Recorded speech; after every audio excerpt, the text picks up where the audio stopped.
Part 1: The Art of War. Complete Chinese text and English translation. Chapter 1: Lying Plans. Sun Tzu said that the art of war is vital importance to the state. It is the matter of life and death, a road either to safety or to ruin. Hence, it is in the subject of inquiry that can on no account be neglected. The art of war, then, is governed by 5 constant factors to be taken into account in one's deliberations when seeking to determine the conditions obtaining in the field. These are 1. The moral law, 2. Heaven, 3. Earth, 4. The commander, 5. Method and discipline. The moral law causes the people to be in complete accordance to their ruler, so they will follow him regardless of their lives and undismayed by any danger. Heaven signifies night and day, cold and heat, times and season.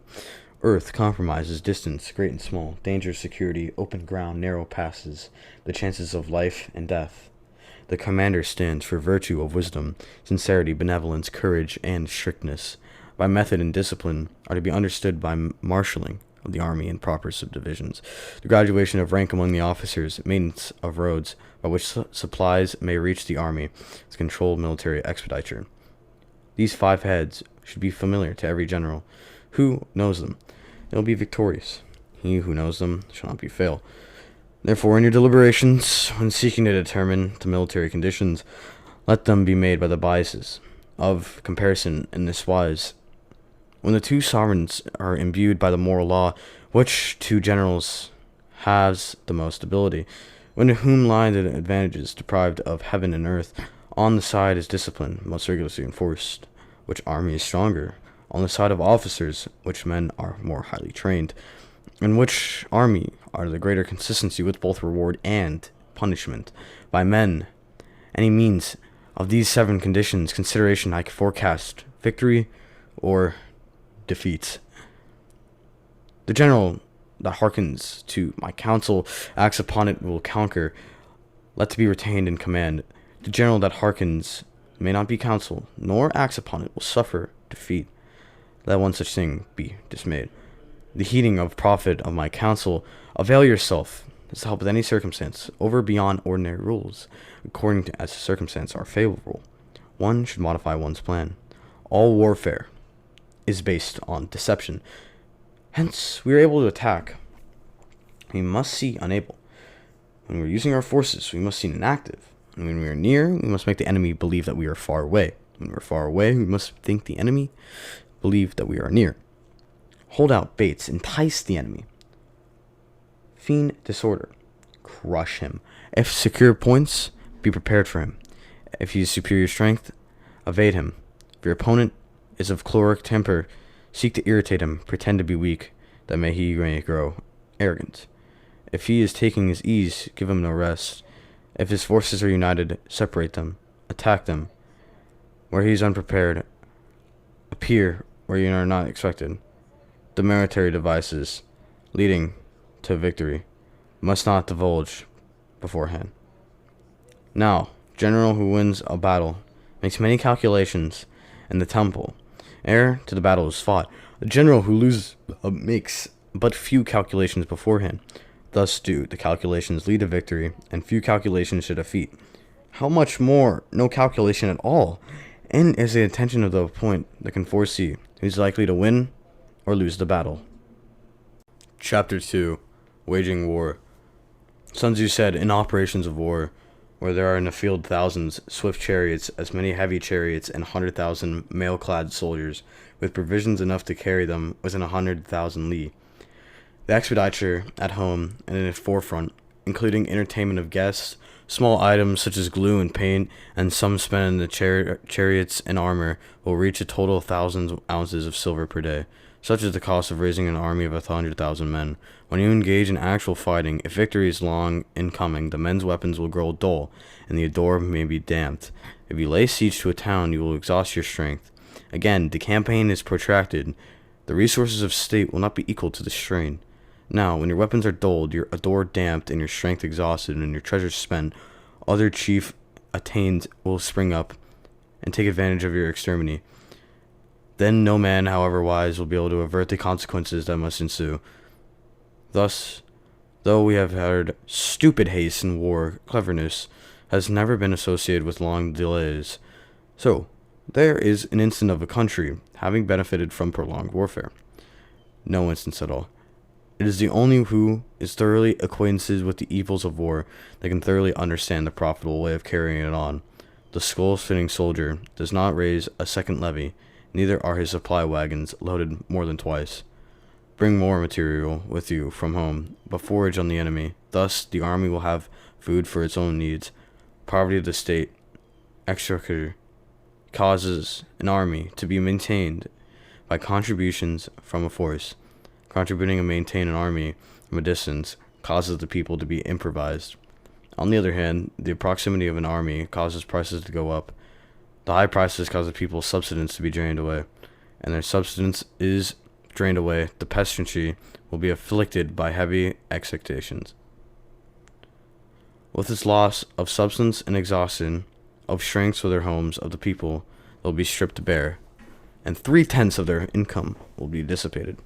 While government expenses for broken chariots, worn out horses, breastplates, helmets, bows, arrows, spears, shields, protective mantlets, drawn-on oxen, and heavy weapons will amount for 4/10 of the total revenue. Hence, a wise general makes a point of foraging on the enemy. Once a cartload of the enemy's provisions is equal to 20 of one's own. Likewise, a single picule of a provider is equivalent to 20 from one's own store. Now, in order to kill the enemy, our men must be renounced to anger. There may be advantages from defeating the enemy. They must have their rewards. Therefore, if in chariot fighting, when 10 or more chariots have been taken, those should be rewarded who took the first. Our own flags should be submitted for those of the enemies, and our chariots mingled, used in conjunction with our own captured soldiers, should be kindly treated and kept.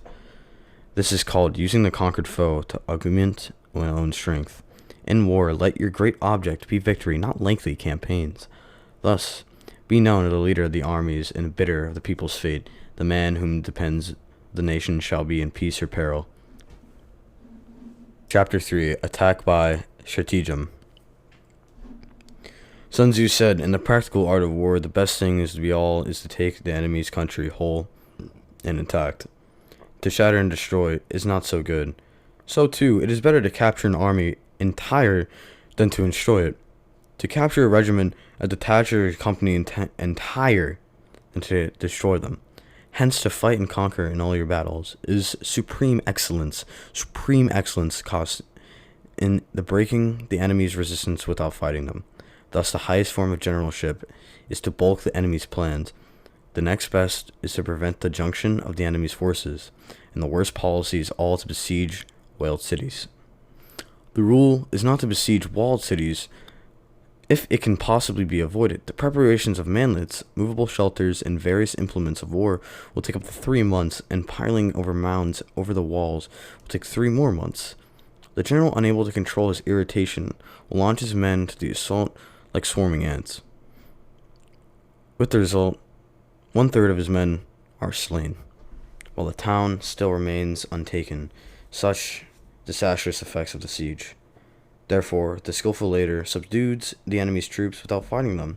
He captures their city without laying siege to them. He overthrows their kingdom without lengthy operations in the field.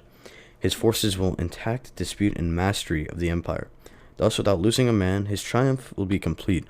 This method of attacking by stratagem is a rule in war. If our forces are 10 to the enemy's 1, to surround him; if 5 to 1, attack him; if twice as numerous, to divide our army in 2. If equally matched, we can offer battle. If slightly inferior in numbers, we can avoid the enemy. If quite unequal in every way, we can flee from him. Hence, though an obstinate fight might be fought by a small force, and end the capture by the long force, now the general bulwark of state. If the bulwark is complete at all points, the state will be strong, and if the bulwark is defective, the state will be weak. There are 3 ways in which the ruler can bring misfortune upon to his army. By commanding the army to advance to retreat, by being ignored of the fact that it cannot obey.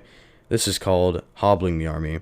By attempting to govern any army in the same way as the administrators as a kingdom, being ignorant of the conditions obtained in the army.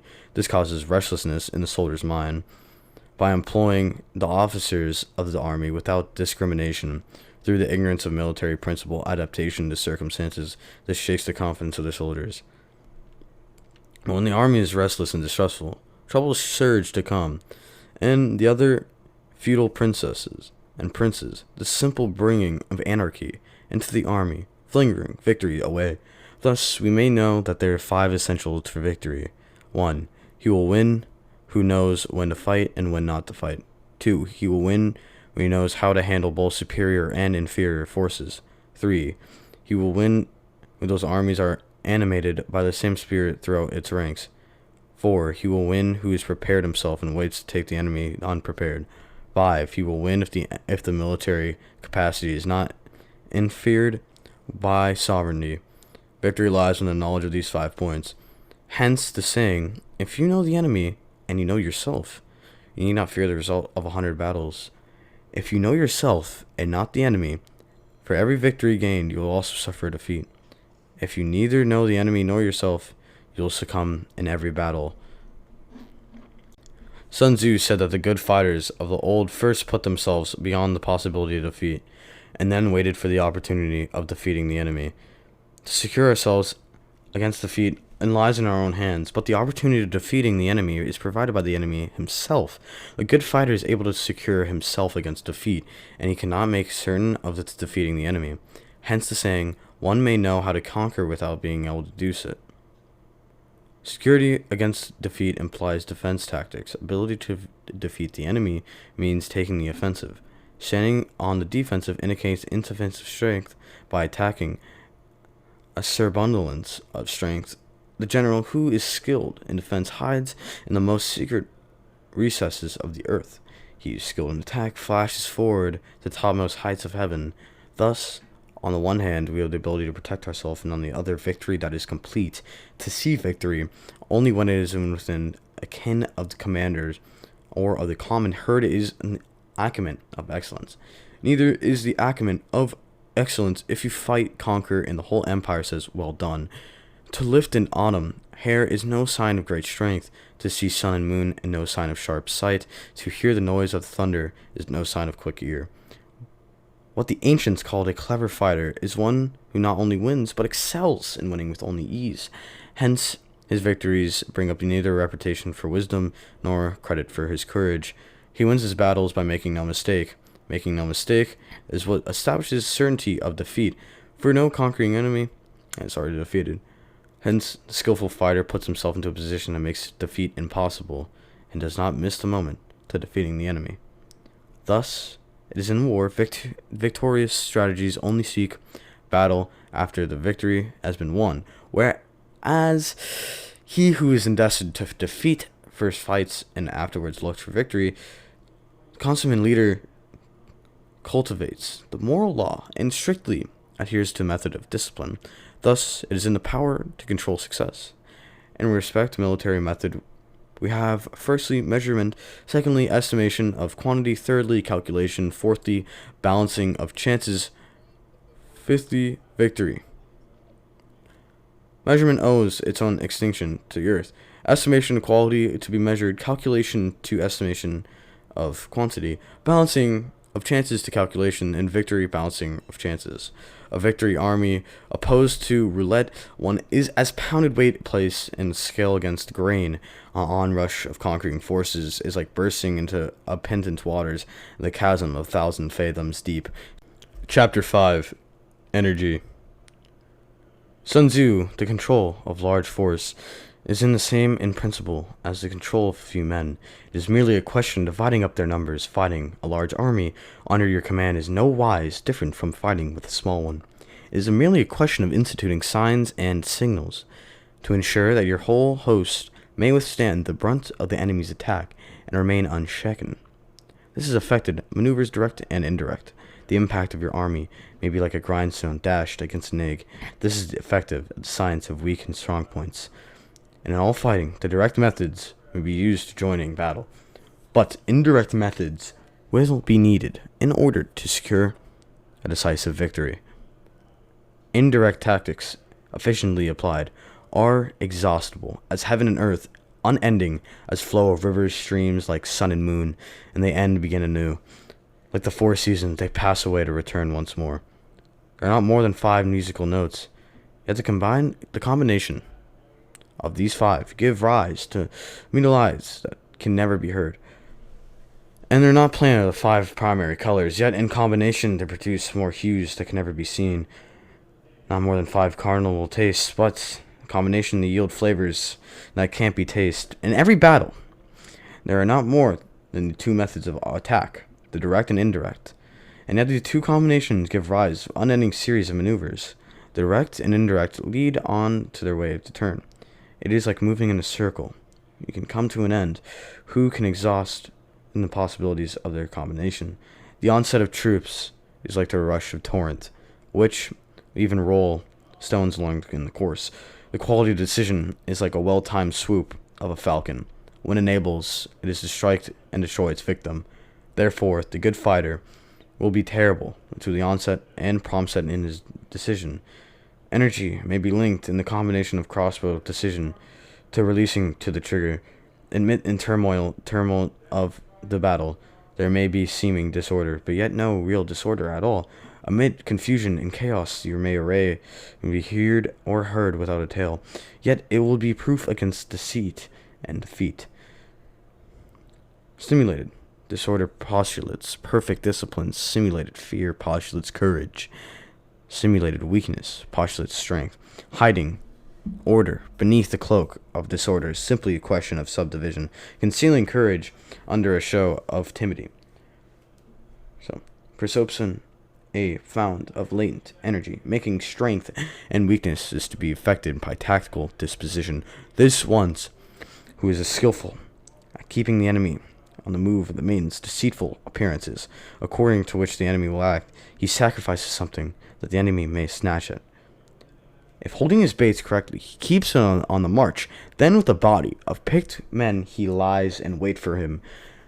The clever combatant looks for the effect of the combination energy, and he does not require too much from the individuals, hence his ability to pick up the right men and utilize combined energy. He uses combined energy, and in fighting, his men are soon to come as like an unto rolling logs or stone, for nature of log or stone remain motionless on the level ground, and move when on a slope. If for conquered to come down to men still, with the round shape to go rolling down. Thus the energy developed by men fighting is as the momentum of a rolled stone down a mountain thousands of feet height.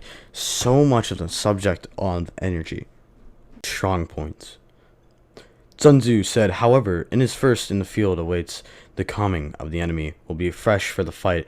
However, in the second in the field, the hasten of battle will arrive exhausted. Therefore, the clever combatant imposes his will on the enemy, but does not allow the enemy to be imposed on him.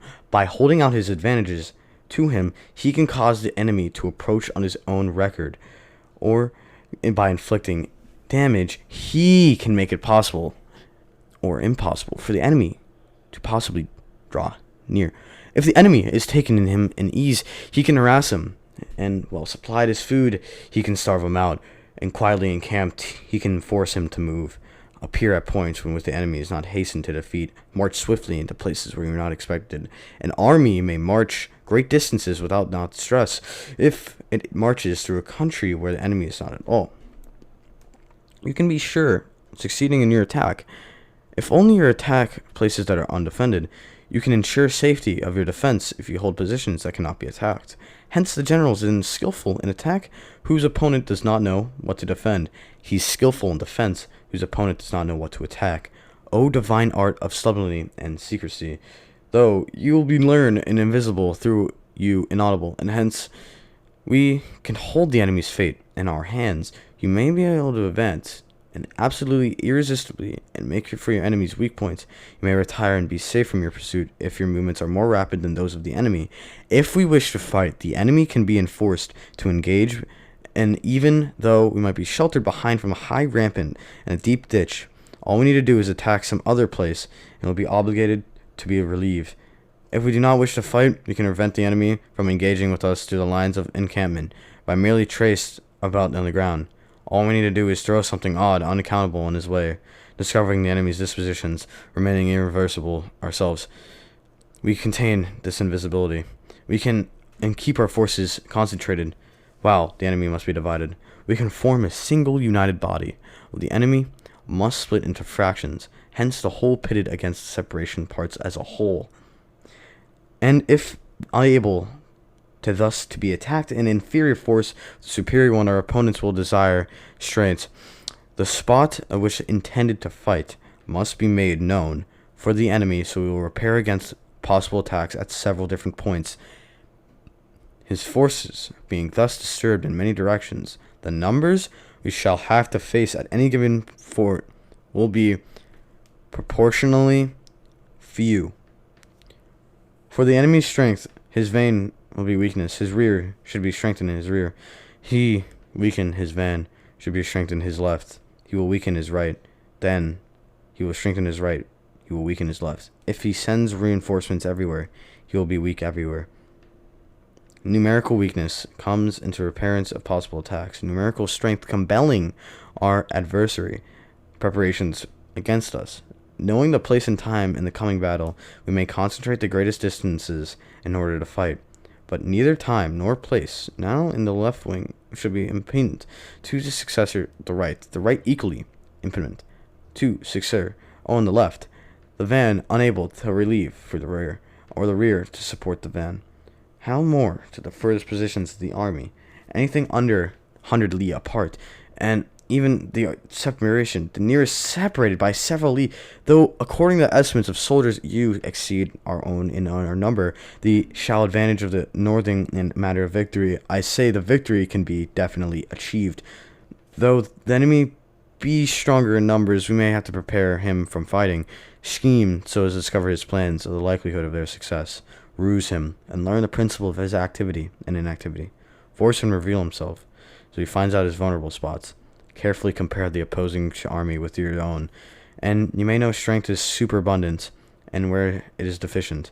In making tactical dispositions, the highest pitch you can obtain is to conceal them.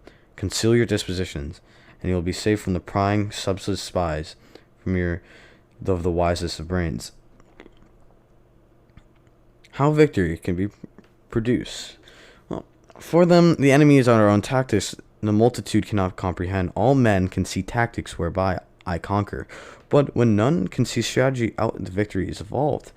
Do not repeat the tactics that you have gained from one victory, but let your methods be regulated, infinite vary of Now, military tactics, unlike unto water, for water is unnatural course, runs away high places, hastens downward. So, where in war, the way of to avoid which is strong strike is what is weak. Water shapes in the course according to the nature ground over which it flows, and the soldier outworks his victory in relation to his foe when he is facing. Therefore, just as water retains no constant shape, so in warfare there are no constant conditions. He who can modify his attacks in relation to the opponent, thereby succeed in winning, may be called the heaven-born captain. The 5 elements. They are not always equally prominent. 4 seasons make sure the ways on the other turn. There are short days long. The moon has periods of waiting and waxing. Chapter 7. Maneuvering. Sun Tzu said, in war, the general receives his commands from sovereign. Having collected an army, concentrated in his forces, must be blend, harmonized the different elements, therefore, of in pitching his camp. After that comes tactical maneuvering, than which is nothing more difficult. The difficulty of tactical maneuvering consists in turning devious into the direction of misfortune into gain, thus to take a long and citrus route, after enticing the enemy out of the way, those starting after him, to contrive to reach a goal before him, show knowledge of artifice and deviation. Maneuvering with an army is advantageous, with an undisciplined multitude most dangerous. If you set a fully equipped army in march in order to be snatched an advantage, the chances of you being late. On the other hand, to detach a flying column for the purposes involves the sacrifice and the baggage it stores. Thus, you may order your hand to roll up the benefits of coats, buff coats, and make force to march in without halting day or night, covering double the usual stretch is distance, doing 100 li in order to wrest an advantage. The leaders of all your 3 divisions will fall into the enemy's hands. The stronger the men, the front and the jaded ones, will fall behind. And the plan With only a tenth of your army will reach its destination. You may march 50 li in order to outmaneuver the enemy. You will lose the leader of your first deviation. Only half your force will reach the goal. If you march 30 li with the same object, 2/3 of your army will arrive. We must not take it. The army without its baggage train is lost. Without provisions, it is all gone. Without bases of supplement, it is lost. We can enter into alliances until we are acquainted with the designs of our neighbors. We are not fit to lead any army of which to march unless familiar with the face of the country, the mountains and forests, its pitfalls, precipitates, its marshes and swamps. We are unable to turn natural advantages to account unless we make goals of local guides. In war, practice dissimulation, and once you succeed, move only forwards so the real advantage can be gained. Whether to concentrate or divide your troops must be decided by circumstances. Let your rapidity be of the wind, your compactness that of the forest. In riding and plundering be like fire, immovability like a mountain. Let your plans be dark, impenetrable as the night, and when you move, fall like a thunderbolt. The plunder in the countryside, let the spoil be divided amongst your men, and then capture your new territory, cut it up into allotments for the benefit of the soldiery. Ponder and deliberate before you make a move. He will conquer who has learned the artifice of deviation. Such is the art of maneuvering. The Book of Army Management says, quote, on the field of the battle, the spoken word does not carry far enough. Hence the institution of gongs and drums. Gongs and drums are banners and flags are means whereby the ears and eyes may be focused on a particular point. The host thus forming a single united body, impossible, either to brave or advance alone, or the cowardly to retreat alone. This is the art of handling large masses of men. In night fighting, that make use of signal fires and drums, and fighting in the day, flags and banners, as of influence of the ears and eyes of your army. A whole army can be robbed of its spirit. A commander-in-chief may be robbed of presence of mind. Now a soldier's spirit in the nearest of the morning. By noonday is begun to flag, and even his mind is bent only to returning to the camp. A clever general, therefore, avoids an army when spirit is keen, but attacks when it is sluggish and inclined to return. This is the art of studying moods. Discipline and calm to await the appearance of disorder, the hubbub against the enemy, and the art of retaining self-possession, to near the goal of which the enemy is still far from it, to wait to ease, while the enemy is toiling, struggling, to be well fed, and the army is famished. This is the art of the husbanding strength, to retain from interpreting, and an enemy whose banners are perfect to order, intercepting to refrain from attacking, an army drawn up to calm and confident array. This is the art of studying circumstances. It is no military axiom not to advance uphill against the enemy, not to oppose him when he comes downhill, not pursue an enemy who simulates fight. Do not attack soldiers whose temper is keen. Do not swallow bait offered by the enemy. Do not interpret or interfere with any army that will be returning home. You surround an army, leave it outlet free. Do not press a desperate foe too hard. Such is in the art of warfare. Chapter 8. Variation of Tactics. Sun Tzu said in war, and the general receives his commanders from the sovereign, collects his army, and concentrates his forces. In a difficult country, do not encamp, and in the country where the high roads intersect, join hands with your allies. Do not linger in dangerous isolated positions. In hemmed-in situations, you must resort to stratagem. In desperate position, you must fight. Those roads must not be followed. Armies must not be attacked. Towns not to be laid besieged. Position must not be counted. Commands of sovereignty must not be obeyed. The general, who thoroughly understands the advantages and accompanying variation of tactics, knows how to handle his troops. The general, who does not understand these, may well be acquainted with the configuration of the country, yet not being able to return his knowledge to practical account. So, the student of war, who is ununiversed in the art of varying his plans, even though his acquaintance with the 5 advantages will fail to the best use of his men. Hence, in wise leaders' plans, considerations of advantages and disadvantages will end up being blended together. in expectation of advantage be tempered and weigh the success in accomplishing the be essential part of our schemes. If, on the other hand, the midst of difficulty, we're always ready to seize an advantage, we may extricate our source from misfortune. Reduce the hostile chiefs by inflicting damage on them, make trouble for them, and constantly engage in the whole specious allurements, and then rush away to any given point. The art of war teaches us not to rely on the likelihood of the enemy not coming, but our own readiness to receive him, not the chance of attacking, but rather on the facts of a position unassailable. These are the 5 dangerous faults that affect a general. 1. Recklessness, which leads to destruction. 2. Cowardness, which leads to capture. 3. A nasty temper, which could be provoked by insults. 4. A delicacy of honor, sensitive to shame. 5. Over-solicitude for his men, which imposes him to worry and trouble. These are the 13 besetting sins of the general renounced of the conduct of war. When the army is overthrown, its leader is slain, the cause will surely be found among these 5 dangerous faults. Chapter 9. On the March. Sun Tzu said, "We can come now to the question of encampment in the army, and observing signs of the enemy, pass quickly over the mountains, and keep neighboring of valleys. Camp in high places facing the sun, do not climb heights in order to fight. Such for the mountain of warfare. After crossing a river, you should not get far away from it. By invading forces, crosses a river, and is onward on march. Do not advance amidst into stream. It will be best to let half of the army get across, deliver your attack. Be anxious to fight. You should not go to meet the invader near a river. He has to cross. More of your craft higher up than the enemy, facing to the sun. Do not move upstream to the enemy. So much for river warfare. In crossing salt marshes, your sole concern should be to get over them quickly, without any delay. If forced to fight in a salt march, you should have water and grass near you.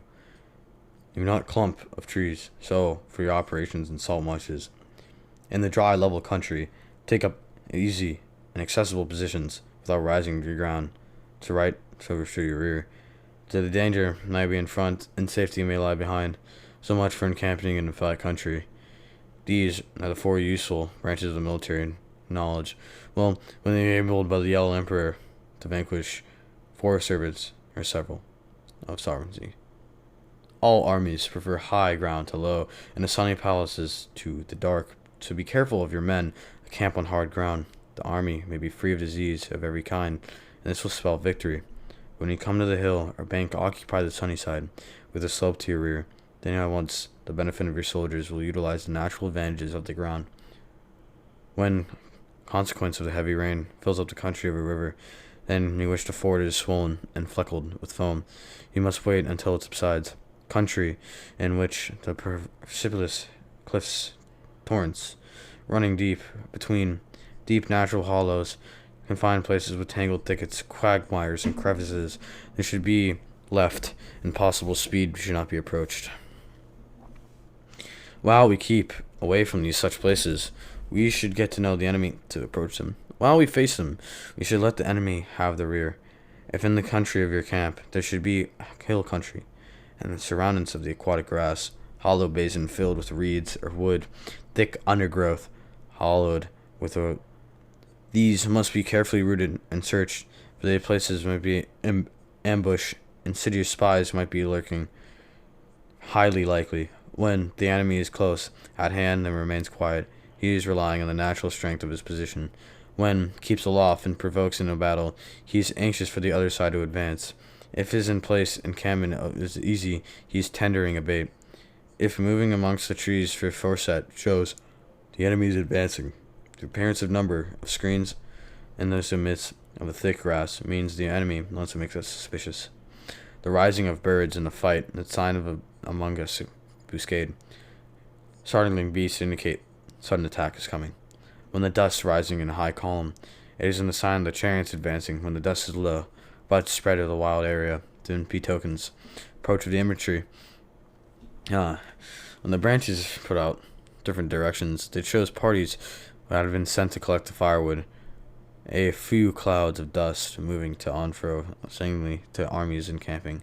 Humble woods, increased preparations, are signs of the enemies in abundance. Violence, language, and driving forward as the attack of the signs of the he will retreat. When the chariots are to come up and to take a position on our wing, it is a sign that the enemy is forming for the battle. Peace proposal on accomplice is sworn for covent and dedicated plot.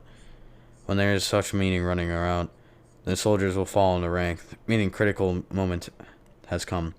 When seen it advances and retreating, it is a lure. When the soldiers stand, learning from out their spears, faint of want they food, and if who's to draw water, begin drinking themselves, the army is suffering from thirst.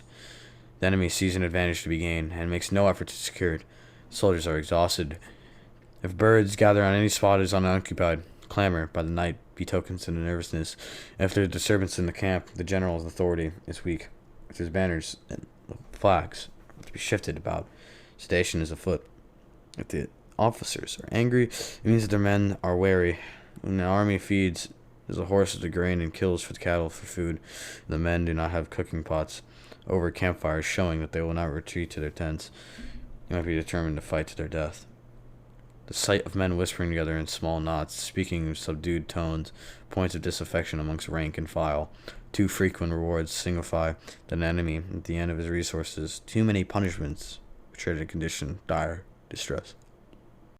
To begin by blister, but afterwards take flight, and as the enemy's numbers show supreme lack of intelligence, when envoys are sent to compliments in the mouse, it is a sign of the enemy's wishes for truce. If the enemy troops march angrily and remain facing themselves for a long time, without either joining in battle or taking themselves again, the situation, the one demands of vigilance and circumspection. If our troops are in more number than the enemy, then they amplify succession. But if it only means that no direct attack then can be made, what can we simply concentrate all of our will in our strength? Keep a close watch on the enemy and obtain reinforcements. He who exercises no forethought but makes light of the opponent is sure to be captured. If the soldiers are punished and are grown attached to you, they will not be proved submissive. Unless submissive, they will become practically useless. And if when soldiers become attached to you, punishments are not enforced, they still be useless. Therefore, soldiers be treated in the first instance with humanity, but keep under control in the means of iron discipline. The certain road to victory. If training soldiers commands habitability, enforcing the army will be discipline. If not, the discipline will be bad. If the soldier shows confidence in his men, by he sits on his orders, being obeyed, then gain will be mutual. Chapter 10. Terrain. Sun Tzu said that we may distinguish 6 kinds of terrain, to wit: 1. Accessible ground. 2. Entangling ground. 3. Temporizing ground. 4. Narrow passes. 5. Precipitous heights. 6. Positions at a great distance from the enemy. Ground that can be free and traversed by both sides can be called accessible. With regards to the ground of its nature, before the enemy is occupying the raise, that's funny thoughts. Carefully guard your lines of supplies. They'll be able to fight with an advantage. Ground that can be abandoned, but it is hard to reoccupy, and can be entangling. From the position of this sort, the enemy is unprepared. You may sally forth, and then defeat him. But if the enemy is prepared for your coming, you will fail to defeat him, and then return impossible. Disaster will soon ensue. With a position as such, neither side will gain an advantage. Making the first move is called temporizing ground. In a position of this sort, the enemy, with the short offer us a bit of attractive bait, is unadvisable, but not to stir forth, but rather to retreat, thus enticing the enemy in his turn. Then, when the part of his army has to come out, we may deliver our attack with the advantage. With regard to narrow passes, if you can occupy them first, let them strongly garrison and wait to advance the enemy. Soon, the enemy forestall in occupying a pass. Do not go if it is pass fully garrisoned, but it is only weakened garrison. Then, regard to precipitous heights. If beforehand your adversary you shall occupy the raised and sunny spots, there wait to come up. If the enemy has occupied them before, do not follow him. They retreat and try to entice him away. The situation at a great distance from the enemy in its strength in the 2 armies is equal. It is not easy to provoke a battle. The fighting will soon disadvantage. These 6 principles connected with earth. The general has obtained responsibility, and the post must be careful to study them. Now, armies exposed to several different calamities, not arising from natural causes, but from the faults of the general responsibility. Those are flight, insubordination, collapse, ruin, disorganization, roots.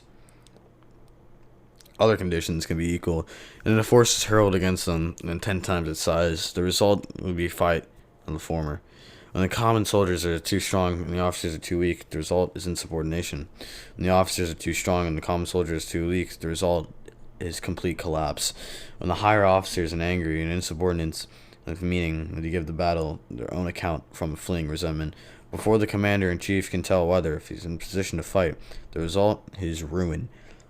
When the general is weak, without authority, when his disorders are not clear and not distinct, no fixed duties assigned to the officers and men, and the ranks formed solvenly, haphazard in a manner, the result, disorganization. One general, unable to estimate the enemy's strength, allows inferior forces to engage a larger one, or hurls a weak attachment against a powerful one, neglects a palace, picked soldiers in front rank must be in a rout. 6 ways of currying a feat. We must be careful. Fully noted, a general must obtain a responsible post. The natural formation of the country is in the soldier's best ally, but a power estimating at adversity, controlling the forces or victory, shrewdly calculating difficulties, dangerous distances, and constitutes the test of a great general. He who knows these things in fighting puts the knowledge into practice. He will win his battles, and he will them not, nor practices them, he will surely be defeated. If fighting is sure to result in victory, you must first, even if the fuller forbid, if fighting not result in victory, you might not fight at the ruler's building. The general who advances with the coveting fame and retreats with the fear of disgrace is those only to protect its country to be good service and sovereignty. It is the jewel of the kingdom. Regard your soldiers as children, and they will follow you the deepest valleys. Look at them and to be your own loved sons, and they will follow you until death. If, however, you are indulgent and unable to make authority felt like kind-hearted and unable to enforce your commands, incapable, moreover, of quelling disorder, then your soldiers are likely to be spoilt children that are useless for any practical purpose, if known for the men they're conditioned to attack, but unaware the enemy is not open to attack. You might have gone halfway towards the victory. If we know the enemy is open to attack, then we are unable, that our men, not only in condition to attack, but we have gone only halfway towards the victory. If known to the enemy it is open attack, then also are men in a condition to attack. We are unaware that the nature of the ground makes fighting impractical. We must soon go halfway towards victory. Hence the soldier, once in the motion, is never bewildered. Once broken the camp, is never at lost. Hence the saying, if you know the enemy, know yourself, your victory not stand in doubt. If you know heaven and earth, then your victory make it complete. Chapter 11. The 9 situations. Sun Tzu said that the art recognizes 9 varieties of ground. Spirit of ground, factile ground, contagious ground, open ground, ground of intersecting of highways, serious ground, difficult ground, hemmed in ground, in desperate ground. When chain lift is fighting and for his own territory, it is conservative ground, but when penetrated in a hostile territory, but to no great distance, it is factile ground. Ground, the possession of which imports great danger to either side, is contentious ground. Ground, on which each side has liberty of movement, is open ground. Ground, that forms key to 3 contagious states, so that it is occupied, and the first has most of the empire in command, is the ground intersecting highways.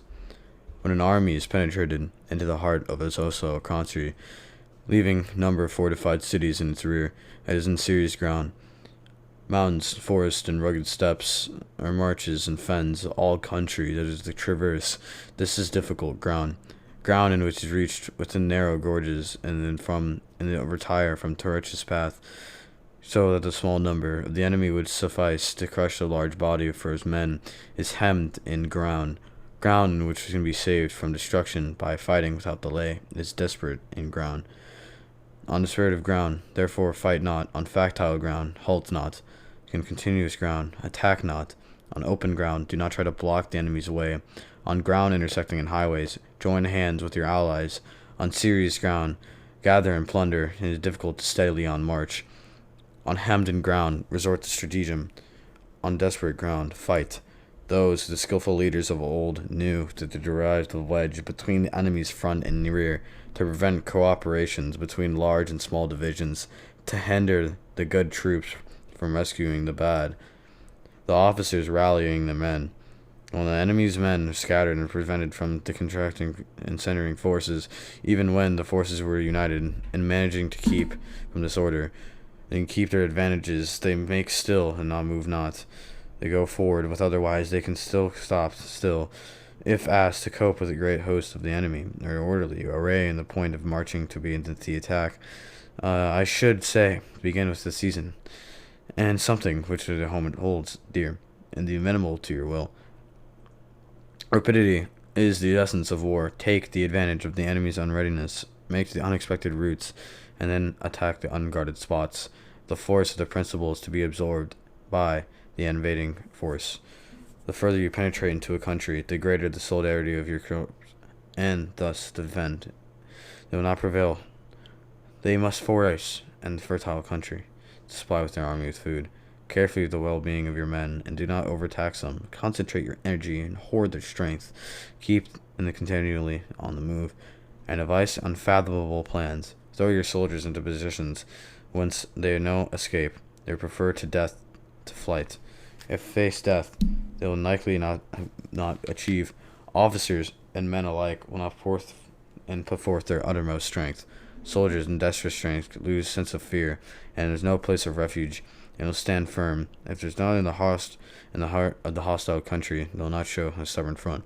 If there's no way to help, they will fight hard. Thus, warning, waiting to be marched, the soldiers will be constantly on the qui vive, and without asking, and when we fight, what will you do? Without restrictions, they will be faithful. Without giving orders, they can be trusted. Prohibit taking the omens, and do not suppress as superstition doubts, and then, until death it comes, there's no calamity needed to be feared. If our soldiers are not overabundant with money, it is not because they do not stage for riches, it is their life, their long duty, and it is not because they are disciplined for longevity. On they're ordered out to the battle, your soldiers may weep, those sitting bewedged in their garments, lying down, and tears run down their cheek. Let them be upright to bay, and this way cordage, to chi or ki, and skillful tactician maybe lead to the Shumarin. Now, the Shumarian is a snake found in the Chang Mountains. Strike at its head, and you will attack by its tail. Strike at its tail, and you will be attacked at its head. Strike at its middle, and you will be attacked by both its head and tail. As for the army, you can be intimate at the Shuren, and for the answer, yes. For the men of Wu and for the men of Yi and their enemies, yet the crossing of the river in the same boat are caught by a storm, and they will be rivered, and we come to the assistance just as the left-handed as the helps the right. Hence, enough to put one trust tethering of the horses and buying a chariot wheel in the ground. The principle to which the army is made to set the standard of courage will reach it all. However, the best both of strong and the weak, that is the question involving proper use of ground. Thus, the skillful general conducts the army just as how he was leading with a single man, willy-nilly by the hand. If the business of a general is too quiet, then must ensue secrecy, upright, and just attain order. He must be mysterious, mystify his offices, and then men must be false to reports of appearances, and thus them in total ignorance. By altering their arrangements and then changing his plans, he keeps his enemy without definite of knowledge. By shifting his camp and then taking situous routes, it prevents the enemy from anticipating his purpose. At the critical moment, the leader of the army acts like it was climbed up the height, and then kicks away the ladder below him. And then he keeps his men deep and in a hostile territory before he shows his hand. He burns his boats and breaks his cooking pots, like a shepherd dividing a flock. He drives his men into that way, and now knows where he's going. The muster of this host and it brings him to danger. He may not determine into the business of the general. There are different measures suited to the 9 varieties of the ground, expediency of aggression or defense tactics, and fundamental laws of human nature. These are the things that certainly can be studied. Invading hostile territory, the general principle is to penetrating deeply. It brings coercion. Penetrating but a short and means desperation. In your own country behind, and then take your army into the neighboring territory. You find yourself critical ground, which means no means of communication. On all 4 sides, there is ground of intersecting highways. When you penetrate deeply into a country, it is serious ground, and if you penetrate but a little way, it is factile ground. When the enemy is strongholds on your rear, the narrow passes in front and is hemmed in ground, which is no place of refuge at all, and a desperate ground. Therefore, on dispersive ground, you'd see inspire my men with unity of purpose. On factile ground, I would see that there is a close connection between all parts of my army. On contentious ground, I would hurry up my rear. On open ground, I would keep a vigilant eye on my defenses. On ground intersecting highways, I would consolidate my alliances. On serious ground, I would try to ensure a continuous stream of supplies. On difficult ground, I would keep pushing along the road. On hemmed in ground, I would block in any way of retreat. On desperate ground, I would proclaim into my soldiers' hopelessness of saving their lives. 4 is his soldier's disposition to offer any obstinate resistance when surged around him. To fight hard, he cannot help himself, and to obey properly when he has fallen into danger. We cannot enter the alliance with neighboring princesses, alone to inacquainted with their designs. We are not fit to lead an army to march unless we are familiar with the face of the country, its mountains, the forests, and its pitfalls, precipitates, its marshes, swamps. We should be able to turn natural advantages into account unless we make local guides. We must make use of these. To be ignorant of any one of the following 4 or 5 principles is not one to benefit from a warlike prince. If a warlike prince attacks at a powerful state, his generalship shows him preventing the concentration of his enemy's force. He overawes his opponents, and the allies are preventing him joining against him. Hence, he does not strive to total ally, and will all sundry, and nor to foster the power of the states. He carries out his own secret designs, keeping agonizing in awe. Thus, he does not capture cities and overthrown kingdom, bestow rewards wrong to regard, to rule, issue orders without regard previous to an arrangement. You will not be able to handle the whole army, as though if you not but a single man. Confront your soldiers with the deed, and never let them know your design, but with outlook and bright, bring in their eyes and nothing to the situation is gloomy. Place your army in a deadly peril, and it will survive. Plunge into your desperate strains, and it will come off in safety. For precisely when the force has fallen in harm's way, the capable of striking for blown success. Success in warfare is gained by carefully accommodating ourselves in the enemy's purpose. By persistently hanging on the enemy's flank, we shall succeed in the long run. In killing the commander-in-chief, this is the ability to accomplish the thing by sheer cunning. And once you destroy and take up the command, block the frontier passes, you'll destroy the office and tallies, stop the stage of their emissaries, but be stern in the council chamber so that you may not control the situation. If the enemy leaves an open door, then you must rush in, forestall your opponent from seizing and hold that deer, and subsequently contrive to time of his arrival on the ground. Walk in path defined by rule, and accommodate yourself into the enemy until your decisive battle. At first, exhibit the coyness of a maiden and then enemy. Give into openings. After, emulate the rapidity of your running here, and it will not be too long before your opponent opposes you. Chapter 12. Attack by fire. Sun Tzu said that there are 5 ways of attacking with fire. The first is to burn the soldiers in their camp. The second is to burn stores. The third is to burn baggage trains. The fourth is to burn arsenals and magazines. And the fifth is to hurl dropping fire amongst the enemy. In order to carry out an attack with fire, most means available. The material for raising fire should be always kept in readiness. The proper season for making fires and attacks with fires with special days starting off with conflagration. The proper season of the weather is very dry. Then the special days are those of the moon and the constellations, Sieve, and the wall of the wing of the crossbar. For those 4 days of rising wind and then attacking with the fire, there should be preparation of 5 possible developments. 1. With the fire breaks with the outside of the enemy's camp, respond at once with an attack from without. 2. If the outbreak of fire, but the enemy soldier remains quiet, bide your time and do not attack. 3. When the force of the flames has reached its height, follow it up with an attack. This is not practical. If not, then say where we are. 4. If possible, to make an assault from with your fire from without, do not make it break out within, but deliver your attack at a favorable moment. 5. When you start a fire, be windward of it. Do not attack from the leeward. A wind that soon rises in the daytime lasts long, but at nighttime breeze soon falls. If every army and the 5 developments connection with fire must be known, the movements of stars calculated and kept watch for the proper days. Hence, the use of fire can be used to aid attack, showing intelligence. This is the use of water as an attack and gain an accession of strength. By all means of water, an enemy may be interpreted, but not robbed of his belongings, unhappy in his fate, and who tries to win battles succeed in his attacks by cultivating the spirit of enterprise for the resultant waste of time and general stagnation. Hence, the saying of enlightened ruler lies in his plain well ahead. As a good general cultivates his resources. Move not unless you see an advantage, but then move his troops, and there's something to be gained. Fight not unnecessarily, neither should preserve. And it's critical. No ruler should put troops in field merely to gratify his own spleen. No general should also fight a battle simply out of pique. And if it is to your advantage, make a forward move and not stay where you are.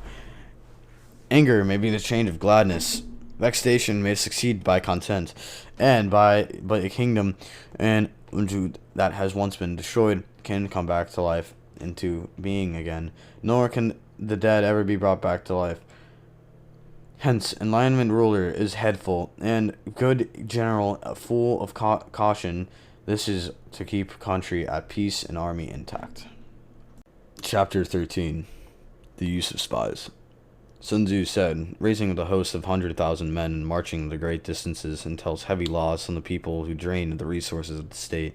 The daily exerciser, the amount of the 1,000 ounces of silver that will be common in commotion at home and abroad in the men, and will drop the exhausted from the highways, as the 700 and thousands of families and the impotent for our labor. Hostile armies may face each other for years, striving for the victory, which is decided in a single day. Thus being so, they remain in ignorance of the enemy's conditions, simply because one grudges the outlay of 100 ounces of silver, and indolence is the height of inhumanity. One who acts thus is no leader of men, no present help of sovereignty, no master of victory.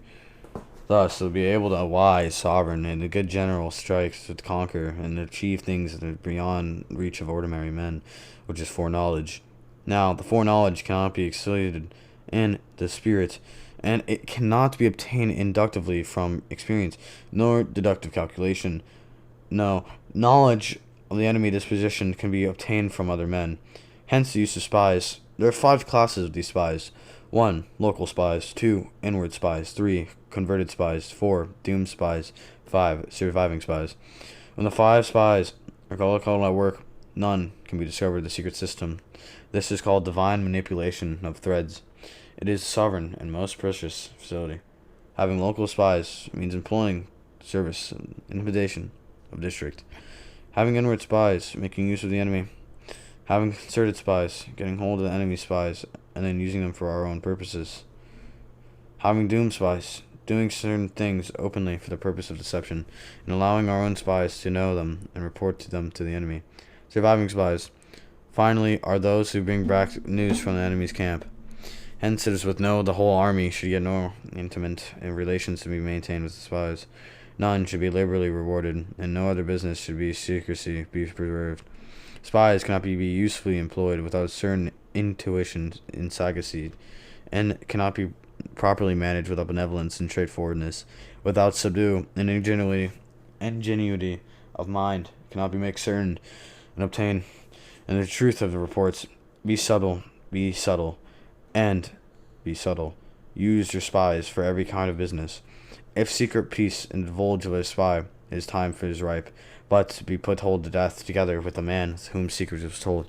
Whether the object is to be crushed for the army, or the storm and the city to assassinate an individual, it is always necessary to begin out by finding the names of the attendants, the aides, the camp, the door camp, and the sentries, of those in general in command who are spies commissioned to assert these. The enemy spies who have become to the most comfortable sought us out, tempted with the brides, led away, comfortably housed, and those of the converted spies will be able to their service. It is though information brought by the converted spy, the viewer will acquire employ a local and inward spy, and then owning his information again, and then we can doom the spy to carry out false tidings to the enemy.